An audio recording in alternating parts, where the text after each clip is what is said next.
Willkommen to episode 5 of my Emulating Messi Football Manager series, and we have holidayed it, or I have holidayed it, there's only one of me.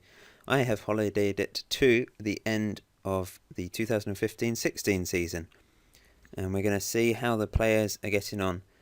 Someone was saying in a couple of videos ago that I should have had a bigger selection of nationalities. There's a very good reason for that, in that most people selected their nationality to be English or Irish or Scottish, a few other nationalities, and because I picked it out randomly, obviously, inevitably, there was going to be a lot of English people coming out, because that was the large majority. No one really selected Spanish or Italian as their nationality. So, in future, I may just randomly decide to pick, different nationalities and mix it up a bit. Someone else pointed out that everyone seems to have wanted buttons next to their name. There's a simple reason for this. Basically, when I started the save, I forgot to tick the box at the start which says to see all attributes at all times.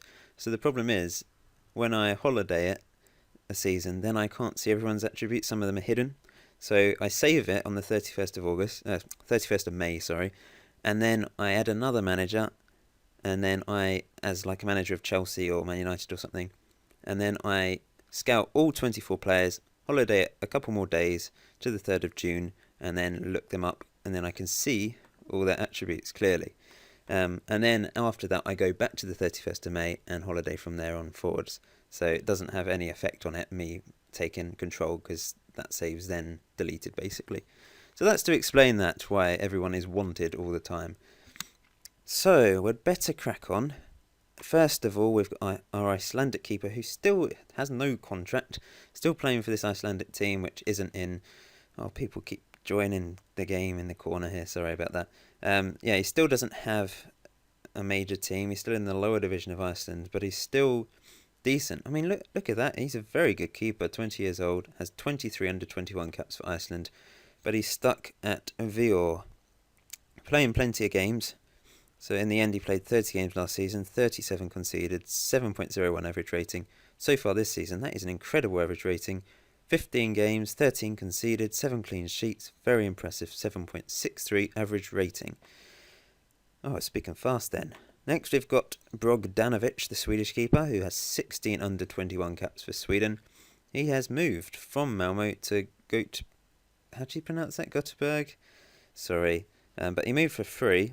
Perhaps because he just wasn't getting any games at Malmo, and he's played 8 so far this year and conceded 15, 6.54 average rating, not the best at the moment, and they are currently 6th in the table. We'll see where he finished with Malmo in the end. I think they finished... Oh, they won it one year, but he wasn't playing anyway, so I don't think he picked up a winner's medal. Oh look, he has got a couple of competitions. Swedish Super Cup winners and Swedish Cup winners. So he's got a couple of medals under his belt already, the 20-year-old. Next we have FMCV admin Phil Sam, still playing for Barnsley, I'm afraid, Phil. But you've got 3 under 21 caps, and in the Championship you played 46 games, 1 goal despite only having 1 on finishing, 2 assists and a 6.58 average rating. But unfortunately for you, you've got relegated again, you finished bottom, so... Well, let's hope you move on, because you've got good potential and possibly could be a very good Premiership fullback at some point. Next up is Dianis Emini, 24 caps for Albania now, still playing for AC Ajaccio in France. His second season there, he's played 29 games, 1 goal, 1 assist and 6.51 average rating, not the best. I don't know where they finished in the table. Let's have a... clicking wrong things here. Let's have a quick look. They finished... Where are they? Oh, there, 15th. 46 points. Harry Croft, playing for West Ham now. 18 under 21 caps and 1 goal. Earning 13.75k a week. And moved for 950k from Burnley. Played 24 games for Burnley this season, 1 goal, 5 assists, 6.55 average rating. Then moved to West Ham, got 14 games under his belt, 2 assists and a 6.6 0 average rating. I think West Ham are in the Championship. No, they're in the Premiership. Sorry. Oh no, they must have got promoted this season. I'm confused. What's going on? Where are they? Oh, they're 10th. Fuck, I'm blind. Can't see. Yes, they're in the Premiership. Good stuff. Okay. Let's go all the way back and look at Jack Morgan, who I think is tipped to be... I mean, look, he's got 2 England caps. The first player to get 2 England caps. Well done, Jack Morgan. That's... Well done. 20k a week as well. Playing for Liverpool. Moved from Charlton on a free, which I assume means his contract ran out, which is a bit unfortunate for Charlton because they could have probably got quite a lot of money for him. But this season he played 16 games for Liverpool, 3 assists, 4 man of the matches and a 7.51 average rating. Very impressive indeed.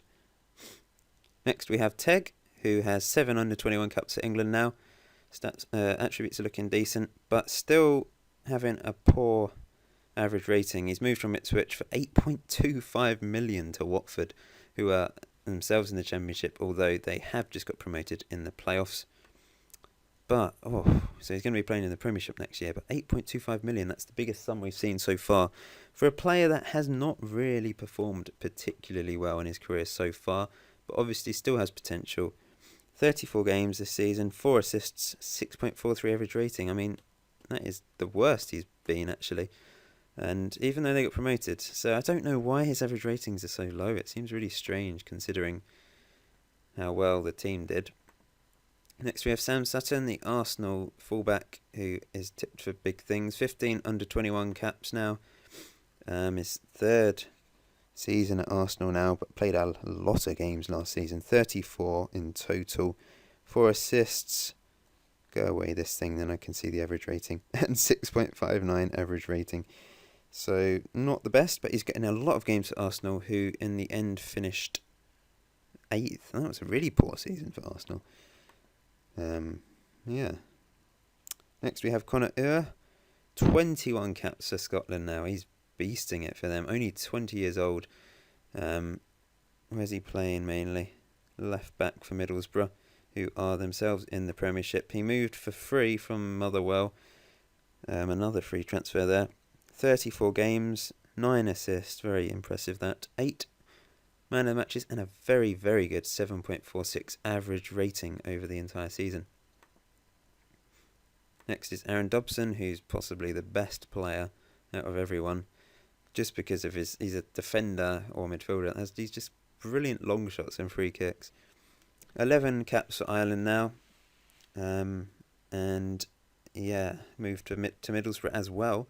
Middlesbrough signing a lot of players since they moved to the Premiership. 4.4 million, moving from Dundee United. 38 games last season, 3 assists, 6.78 average rating. Then we have Marin Milakovic, the Croatian, who has 22 caps for the under-21s and is still playing for Zagreb. Played 39 games last season, 1 goal, 14 assists, and a 7.07 average rating. Coming along nicely, looks a decent player. Then we have James Harris, dubbed as our David Alaba, the new David Alaba, but he's still only got 1 cup for Austria, basically because obviously David Alaba's there, so he's not going to get as much game time. He was at Bayern Munich, he still is, but he's been on loan the last 3 seasons. And this time it was to Wolfsburg. 19 games under his belt, 1 goal, 1 assist, 6.91 average rating. Not too bad at all. Leverkusen won the title. Bayern Munich finished 4th. I don't know what happened there. Wolfsburg finished down in 13th.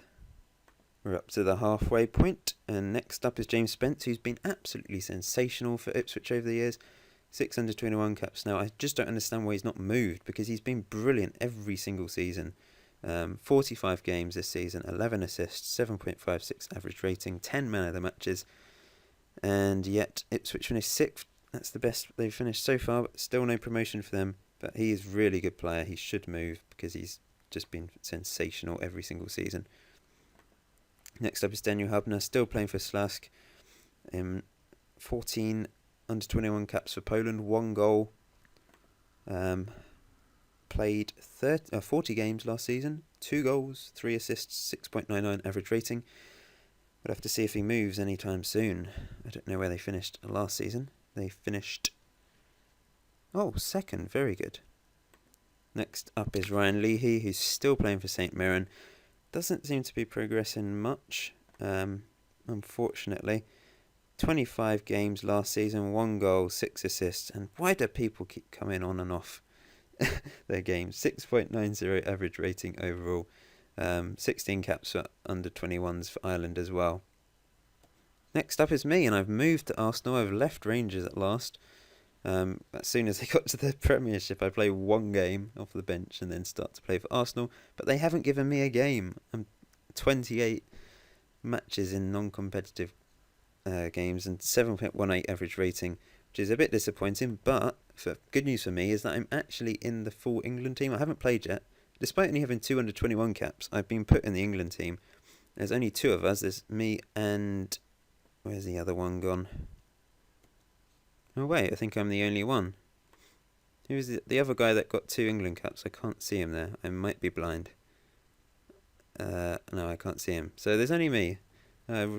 Hopefully get my England debut soon, but we shall see, I guess. But I'm at Arsenal. Hopefully we'll develop nicely there, and hopefully I'll get some games in the first team next season. Next up is Nikola Berzanovic. 13 games for Montenegro now, joining Duisburg. Where are they? Germany 2nd Division. Did they get promoted? No. So he's going to be playing in the German 2nd Division next season. This season for Inter Zabrasic, he got 25 games under his belt, 2 goals, 6 assists, 7.08 average rating. Yeah, he's doing alright. David Riley at Chelsea still, 2 Scottish caps, 23 under 21 and 3 goals. Chelsea only played him 10 times this season, but that's more than last season. 1 goal and a 6.48 average rating, not great, but at least he's at a Premiership club and hopefully it will develop. Then we have Jobek Chan, the Singaporean, 16 caps for Singapore now. Still at DPMM, really needs to move to Europe probably to develop, otherwise this will stifle his progress and he may get stuck in Singapore forever. But will anyone buy him? We'll have to see. Last season in the end, he played 22 games, 3 goals, 5 assists. And this season so far, 14 games, 3 goals, 5 assists, 6.82 average rating. I'm going too far. Then we have Haibo Wang, who has moved to Basel. 19 caps for South Korea now, and he's turned more into a striker. He originally was a defensive midfielder, but he's turning gradually into a striker as well. Lost his defensive midfield abilities there, by the looks of things. 32 games, 5 goals, 4 assists and a 6.73 average rating for Basel, who I haven't loaded, but they finished 2nd this season. And let's just have a see where he's playing. Mainly playing in midfield actually, 2 games up front, but playing all of his international games up front. Matt Anderson, the Slovakian, now has 28 caps for the under-21s and 4 goals. Still plays for Salzburg. This season, he played 13 games, 1 goal, 2 assists, 7.08 average rating. And he helped them to a 3rd place finish in the Austrian Premier Division. 3 more to go. We've got Work the Space, the Indian guy. 23 caps and 6 goals for India. Looks a bit of a beast of a striker, to be fair. Playing for Hoffenheim now. He moved on a free, but they only played him 3 times. No goals, nothing there. 6.9 average rating. Played 19 games internationally though this year and played very well for India. This is one of his games that he played in. I can't view the goal, but they drew 1-1 against Laos, or penalty from Work the Space. Next up is Zach Edwards, who was the Barnsley striker but has moved to Watford. Phil Sam, are you jealous? Deal with it. 3.6 million he moved for. 11 games in the league, 14 overall. 8 goals, that's pretty impressive. 8 goals in 14 games, 1 assist, 7.21 average rating. Helped them get promoted. And has now got 3 under-21 caps for England. And lastly, we have Sheridan Sparks, the Derby guy. 2 goals in 13 under-21 games. I don't know why they're not playing him though, because once again, he only played 10 games, 2 goals. But he looks brilliant as a striker. Well, decent at least. and I think he could do a good job for them in the championship. I don't know where they've been finishing. They finished 5th in the playoffs, but he seems to just be ignored there. Maybe he should move. But that's basically it. Let's just have a look at the values. At the highest is Connor, James Spence, James Harris, Teg. Have a quick look at contracts. Who's earning the most? Whoa, Connor on 30 grand a week at Middlesbrough. Then it's Teg at Watford on 23, despite average performances. Jack Morgan is 3rd. Some big money going around now. Internationally, oh no, this isn't internationally. This is the most games last season. Phil Sam got the most. Goals wise, it was Zach Edwards with 8. Not getting many. I suppose we don't have a huge number of strikers. Hopefully we'll see some more prolific players over the coming seasons. And average rating wise, Icelandic keeper's got the highest. Does so well, but he just doesn't have any money and hasn't been given a decent team. Internationally, the player with the most caps is Dionis Emini with 24, closely followed by Work the Space with 23 and Connor with 21. Goals wise, Work the Space with 6 is the only player to have scored a full international goal. And then youth caps, we've got Matt Anderson, the Slovakian, with the most, and then David Riley. And youth goals, Work the Space with 5. Quite a few players have scored, but not huge numbers. So that's it for this episode. Hope you've enjoyed it. Please like and subscribe and comment, etc. And I shall see you in the next episode, which will be the start of June 2017. Thanks for watching, guys.